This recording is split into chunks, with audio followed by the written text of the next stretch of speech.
রায়হান রাফিকে প্রশ্ন করে রায়হান রাফি বলে দিতে পারবে। আসার কথা রয়েছে, সেটা কোন পর্যায়ে রয়েছে? দেখা যাক আপডেট আমিও চাই, দেখা যাক কি হয়। এটা নিয়ে আসলে একদমই কথা বলা নিষেধ অবশ্য। শাকিব খান আর দিঘি একসাথে বড় পর্দায় আসছে বরবাদ নিয়ে। হ্যাঁ, ঠিকই শুনেছেন, এবার শাকিব খানের সাথে দিঘি বরবাদ করতে আসছে।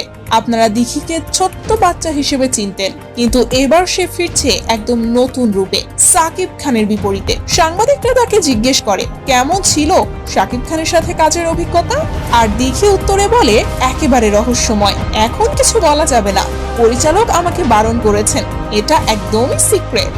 এই সিনেমা শুধু একটা সাধারণ সিনেমা নয়, এটা হতে চলেছে একটা পুরো ধামাকা। শাকিব খানের ফ্যানেরা জানেন যে তিনি যেমন পারফর্ম করেন, তেমনই এবার দিঘির সাথে তৈরি করতে চলেছে এক নতুন ইতিহাস। আমরা সবাই জানি শাকিব খান মানেই অ্যাকশন, রোম্যান্স আর পুরোপুরি বিনোদন, আর দিঘির সাথে জুটি বেঁধে তিনি কি ধরনের ধামাকা আনতে চলেছেন সেটাই এখন দেখার অপেক্ষায় ভক্তরা। তাই বরবাদ মিস করলে আপনিও নিজেও বরবাদ হয়ে যাবেন।